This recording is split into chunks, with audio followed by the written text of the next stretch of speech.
এসছে দিদিভাই বলছে যে আমার কিন্তু খুব ইচ্ছে দিদি তুমি, আমি বললাম দিদি তোমার ভিডিও নিতে পারি, কারণ আমি কাস্টমারের পারমিশন ছাড়া তার মুখ দেখাই না, তবে গোল্ডের পারমিশন আমি নিই না, কারণ এই ডিজাইনগুলো দেখেই তো তোমরা অর্ডার দাও কিংবা নিতে আসো।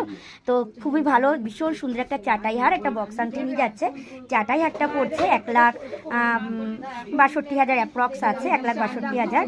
আর তোমার তখন আমি শুধু চাটাইটাই কি 2,15,000 বললাম।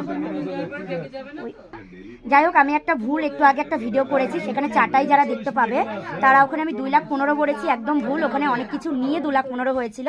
চাটাইটার দাম 1,62,000 অ্যাপ্রক্স আছে, ভীষণ সুন্দর একটা চাটাই, সাথে একটা বক্স আংটি আছে 48,000 অ্যাপ্রক্স নিয়ে যাচ্ছে। HOD হলমার্ক যে আছে সেটা একটু দেখিয়ে দেবো, 6 ডিজিট নাম্বারই আছে, দেখে নাও।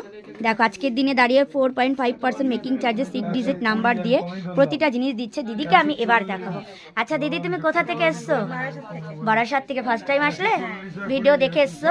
আর কত বছর থেকে ভিডিও দেখতে একটু বলো। 2 বছর। লাইক কমেন্ট করো তো? আচ্ছা, তো আসতে কি অসুবিধা হয়েছে বিপি চন্দ্র জুয়েলার্সে? কারো সোর্সে এসছো নাকি আমার পথ নির্দেশে বিপি চন্দ্রতে ভিডিও আছে? কোনো অসুবিধা হয়নি তো দিদি? তো এই দিদির কাছ থেকে শুনে নিলে তোমরা বিপি চন্দ্র পেজে, ফেসবুক পেজে যে পথ নির্দেশের ভিডিওটা আছে, ওই ভিডিওটা দেখলে আশা করি কারো সমস্যা হবে না বিপি চন্দ্র জুয়েলার্সে আসতে। খুবই সুন্দর হয়েছে, সত্যি চাটাইয়াটা দারুণ হয়েছে।